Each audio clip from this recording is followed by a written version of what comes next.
You're about to take an inward journey that will be the most valuable experience of your life. Put aside all expectations. Don't do it to feel better. Do it because you want to be a clear, thinking, self-motivated individual. Expecting an outcome involves will, the usual struggle that has up to now caused frustration and complicated your life.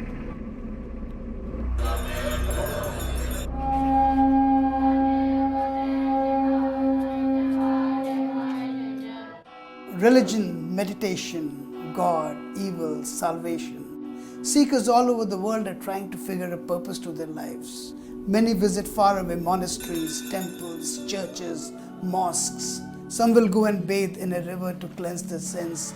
Others will eat a piece of sugar to get close to Christ. But does this work? Look at all the queues outside a shrink's office or at the local bar.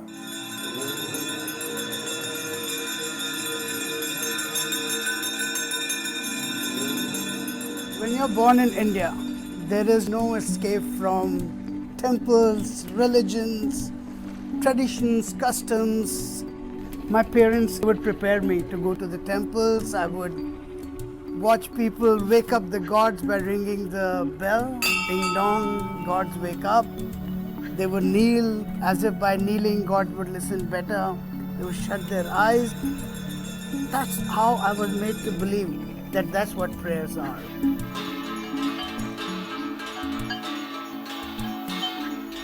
Humanity is capable of such great achievements in the field of science, medicine, but they are unable to cure themselves. I remember very vividly one particular evening, without any inciting incident, I suddenly lost all faith in the traditions, all faith in the customs which I was shown, and the concept of God died. I should have been sad, but I remember I smiled. I was now free to learn what God was on my own. I had so many questions in my mind. What actually is God? What is prayer? But where would I go to get these answers? The priest? It won't work. You see, they were coming down with the legacy of what they had been taught.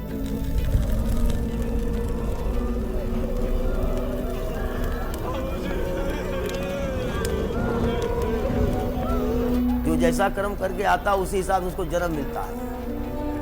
जो भाग्य की विधाता होते जो अच्छे कर्म वाले वही यहाँ आ पाते हैं। यहाँ पर अंतिम स्थान है, यहाँ पर फिर मरने के बाद यहाँ फिर जन्म दूसरा नहीं होता। उसको बड़ी सौभाग्य की प्राप्ति होती है।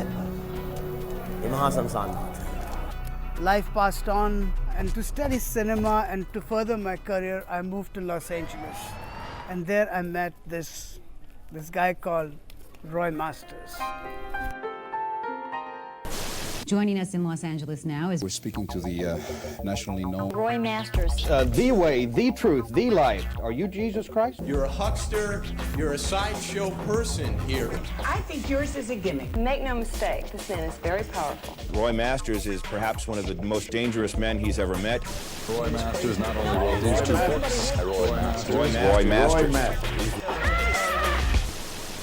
You don't want to listen to an intellectual person because he's lost. All he knows is what is told to him and never gets further than that.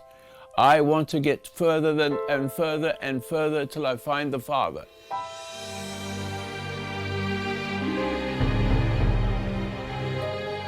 Any intellectual pressure to memorize the Bible will never save a single soul. Beware of the religious screamers who first embarrass you and then shock you into believing into the man. The Christian Bible has a very deep meanings in words, but the meanings behind the words is what will awaken your soul. Every seeker reads the Bible can immediately be implanted with an eternal meaning. Understand, a good sounding emotional as well as a bad emotional will always suck you in. Strong emotions, either way, will never take you to God. I have come to religion very, very slowly, seeing what the problem of life is. the Bible tells us we're born in sin. I understand that to mean that we're under some kind of hypnotic influence in which we're not in charge of our own destiny, but something or someone is. Mr. Masters used to teach meditation, used to speak about God, which I had not really grasped while I was with him. I contacted him, and to my utter surprise, he recognized me. And I said, "Can I make a movie on you?" And he said, "Yes." I collected a fancy crew, some equipment, and drove off to Oregon to meet Mr. Masters. When somebody needs help of God, they're in despair. They're unable to help themselves, and they really seek an intervention to help them become a better person, to grow. How do they pray? Worship is hypocrisy. I don't worship. I live it.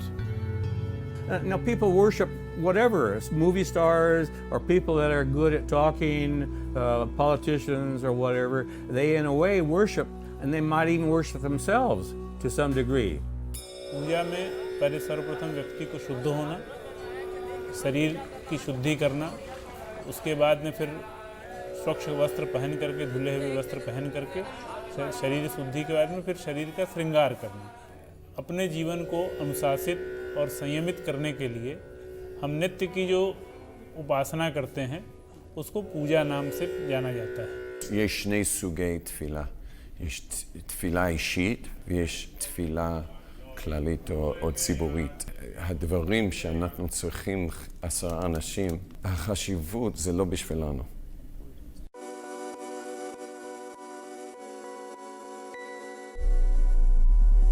I can see the hypocrisy of religion, psychiatry, psychology.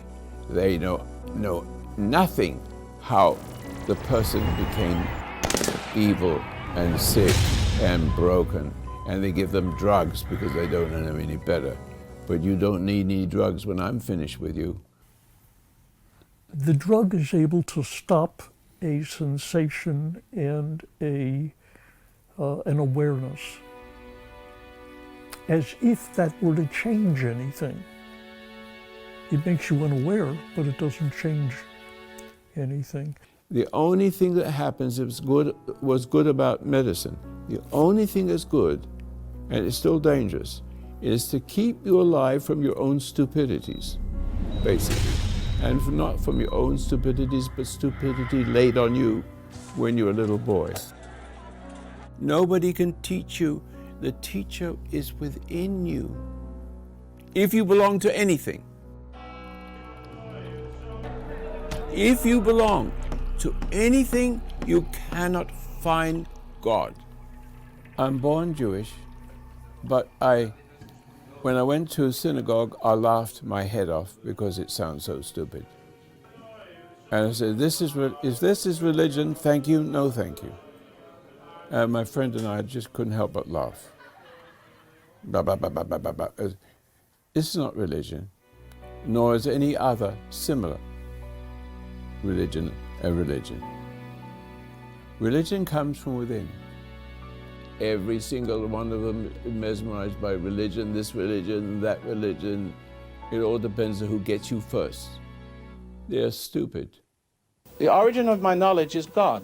God? What God? What knowledge is any good but that? I free people from cults. I see. I free people from culture. I free people from the bondage of their drugs and their religions, because religion becomes an opiate too. I'm not saying that religion doesn't have a value, but a religion has become abused. He says that about organized religion because he knows that religion and or medicine don't tell people the truth about their condition. Any good people coming into the world, when they come into the world, you carry the light of truth, and the culture gets inside you and makes you one of them, and you have conflict.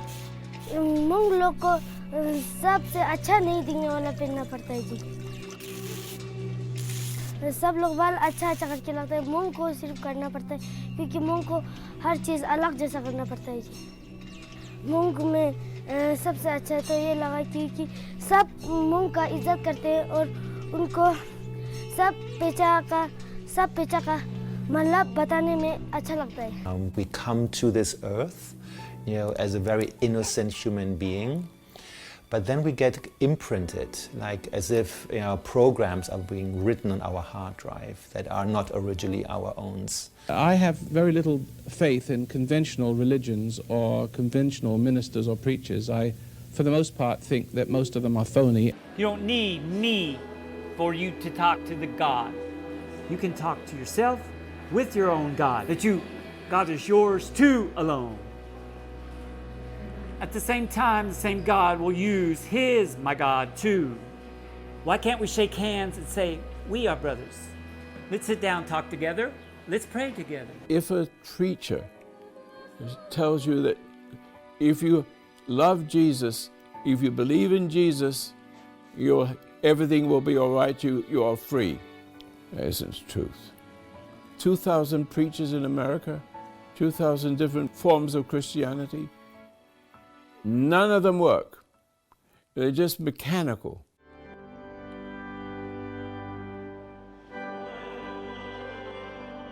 The word search in the Bible is really mistranslated. It really comes from a Latin word or Greek, to yearn. And that's more, searching seems to be something outside. We do outside ourselves. We look under a stone and we look in books. But it's more of a yearning, an aching of the heart. And more accurately, it's an aching for someone or something greater than ourselves to find that we have never known or want to know. It's a missing part of ourselves. Something that I don't seem to get in church. I'm continually looking for that more, that something more, that truth that is not contained in words, but is beyond and before them. The Bible says we have this promise and that promise and all that, but and it's all true, but I didn't see it in my life. The ministers are afraid to say some things that are very painful for people to hear because they want people to come back to church that next Sunday. I see religious people as they are, for the most part. They're mostly historians. The best of them, they study history about Christ, about Moses, and they can tell you all about history, but they can't tell you how to be what Moses was. They can't tell you how to find the courage and strength and the controls and the disciplines, the mind contacts, the inner contact that Christ had. So I deal with the mystery part of religion. Some people go to outside authorities because that's what we learned. We live in a society that values authority, that values obedience. That's how we get trained at school, that there's an outside expert who knows more than I do. We are born with intuition. It's a very important thing. And when you lose what intuition is, you take on the identity of the person who took you away from unfolding like a flower. I think you should live your life perfectly each moment. And because, you see, it's the way you react to each experience that determines what your later life will be, whether you'll be a better person or whether you'll be a bitter one. Are you right now, as we speak, without sin? Right now, until the next moment of temptation where I respond ungraciously and angrily and impatient to people, to the likes of yourself, I will be taking on your identity, and I will have suffer conflict. I will be growing from your pressure and taking on. You become like what you hate. Because I understand that one thing, resentment, leads to other things, so that when you get upset, you feel anxiety, and so some people learn to, if you want to be more gracious in your perversion, you will eat too much. In other words, you're looking for feelings. Again, the feelings is emotion again. And so, if you can eat your food and enjoy it, and not get the feeling from it. Sex is the same way. And millions of people have overcome their problems because there's only one problem: emotion. Only one problem: emotion. I don't think, again, there's any right or wrong with emotions. I think emotions, again, are a part of who we are and are a natural part of us as a biological organism. And of course, emotions can lead to destructive forces and behaviors, or they can lead to nurturing, building behaviors. The way you die is what you eat, what you drink, drugs, alcohol. That will decide what sickness you have. But the root is being lost.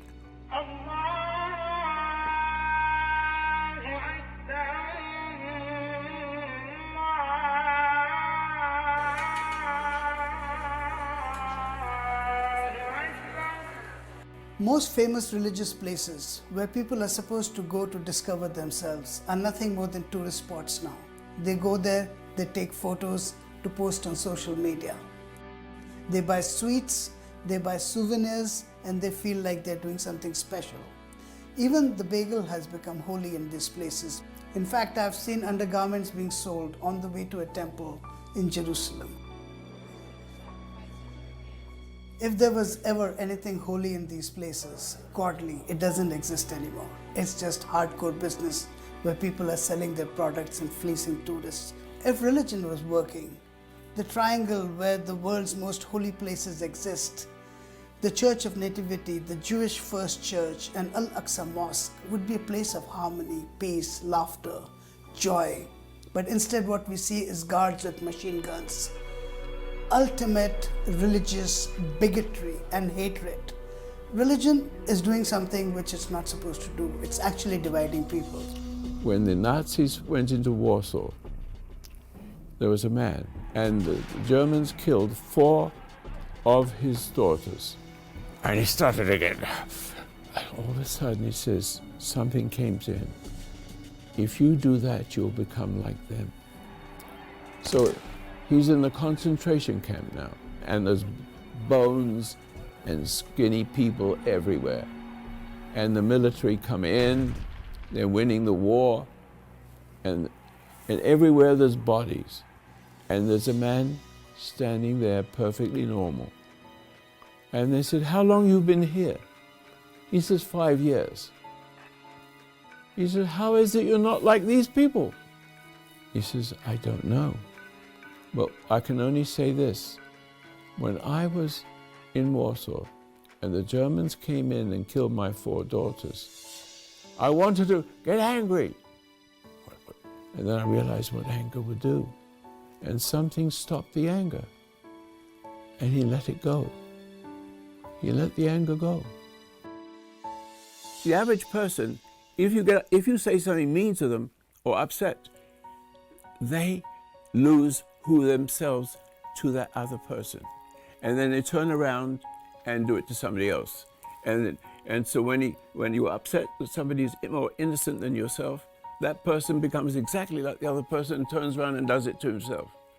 However, if I can teach people not to respond to the slightest degree, so that what happens is everything changes.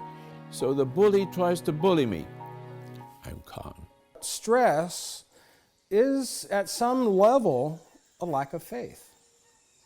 Because if we're stressed about this or that, what's coming up, or things we can't control, we're actually trying to wrest control and grab control from God. It's important for us to understand that He is within. God is within. And so many people look outside for the sing-song part of church, the feel-good part of it, and forget about, really, you must live your life every day like you're in church.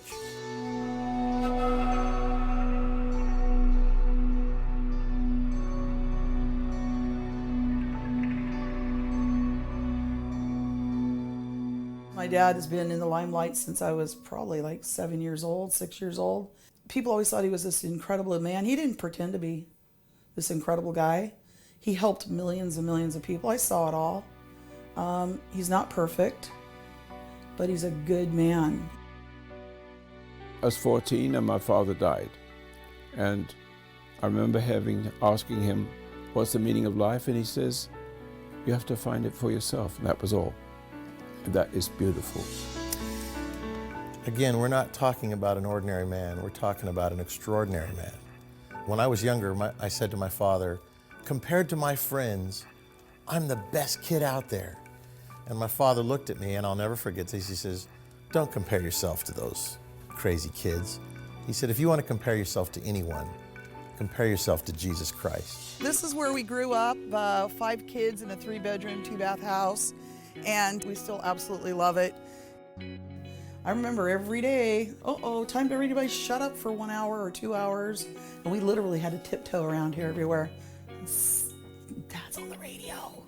My dad is a father of talk radio, by the way. He was one of the first people to do talk radio. Now, from the foundation of human understanding, here is Roy Masters. There was one human on a radio station that I didn't even know. I'm going to take a first call from Northern California. They've been waiting for a long time. That was an outer voice coming in and telling me personally that this doesn't have to be your life, that you can get out of this.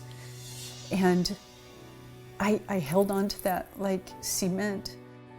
And that's what my father's helping people to do, is to wake up, stand up, and speak up. In 1960, I recognized something as awful. People were very concerned about cults. And there were some noise about Roy being a cult leader.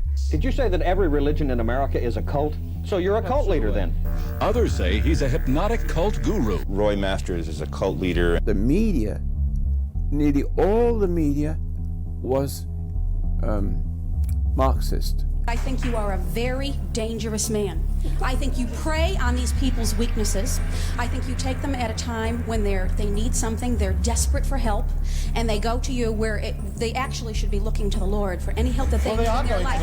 You are becoming their God, and that is wrong. Why would you get so offended at something? I mean, that means there must be something true in what he's saying for you to get so offended. I saw the technique of lying as truth and truth as lying. That's your idea of teaching. It looks to me like it's pretty close to Kool-Aid time. I beg your pardon, that's kind of judgmental. Yes, it is judgmental. You don't know much about me, it seems. Any cult leader, they try to get it all about the individual and then to isolate their members from their family and from any input from the outside, so that this leader is the only one that they can turn to, that they can trust, that has all of the answers. You're not born with the knowledge of conscience. That shows you how much you know. It shows you how far you've fallen from reality, that you don't even know that you have an intuitive knowing. People who are not perfect love people who love the worst in them. If you don't want to admit you're wrong, you go to somebody who says, okay, we love you the way you are. Well, the devil will always accept you the way you are, because he made you the way you are. I went into the seminar and I thought, okay, if we're all wearing certain hats or doing some weird thing, then I'm gone. And I'm not the only one that has this sentiment. I've talked to many other people. I went into the seminar and I am so glad that I went. The foundation has no teachings, it has no doctrine, you cannot belong, you cannot join, you cannot. Pull yourselves up by your bootstraps, stop with the victim mentality, learn to forgive. That's been his mantra ever since, is just learn to forgive your parents, realize that they couldn't help who they were. And I think I just needed to hear that again and again and again because I had so much hatred. I think that the thing about Roy is he wants people to go live their own lives and be independent and not follow him, but understand what he has to offer. And I started meditating, and I did everything wrong. I did what he says time and time again. Don't learn me, don't study me, don't put me on a pedestal. I was really impressed with this man that was espousing Christian ideas that actually made sense. And that's the thing that was different about him. He said, here's what's wrong with you. And we all know something's wrong. We have a conscience. Well, the first time I heard him, I was actually in school, and I built a small radio, and happened to turn it on, and I hear this guy knocking all the worldly experts And I just immediately fell in love with it. This is amazing.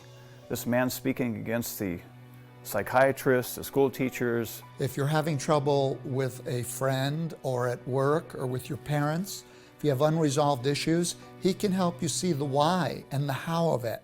But he is on a mission till the day he dies to make sure that he spreads that word. Roy doesn't want you to take his word for anything. You go find out for yourself, or else it has no meaning. You shouldn't accept what I say just because I say it. You've got to see it for yourself. If you don't see it for yourself, it won't do you any good. And that's Roy's ministry, so to speak. He's the real deal, and it's kind of sad he's 90 because it'd be neat if he could go on for the next 20 years. And I think he's going to try. I don't think my dad, he will never quit. At the end of the day, ultimately having a father like mine has given me the ability to travel through life perhaps with a little bit better understanding and a little bit better of an actual idea what I'm supposed to do in my life, which is to search for the meaning of life. My journey apparently was necessary to marry a difficult lady.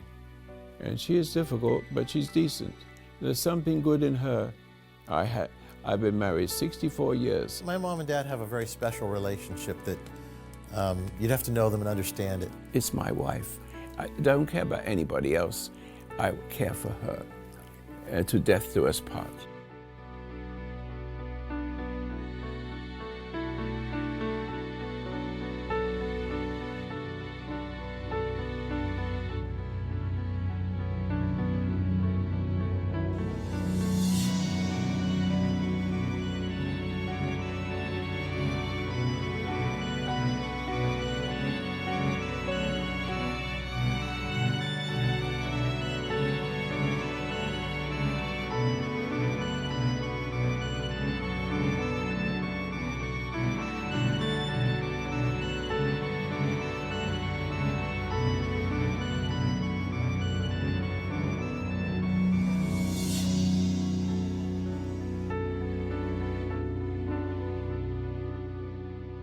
We have a 50% divorce rate in this country.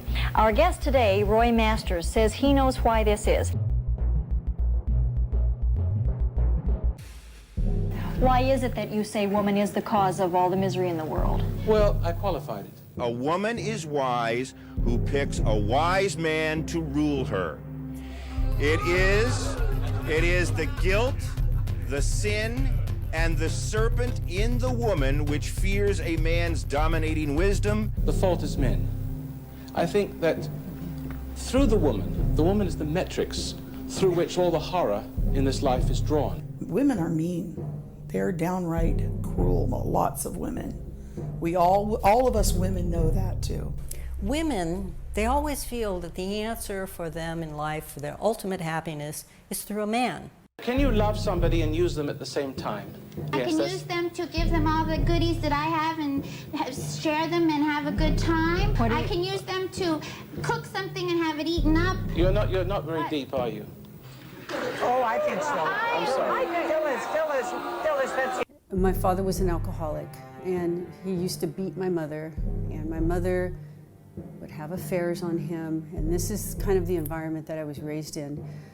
And I had a lot of hatred for my parents. I just thought, how in the world can these people even have children and bring them up in the world? I would say that it is the dynamic between a man and a woman that is not on the highest level that causes all the evil in the world.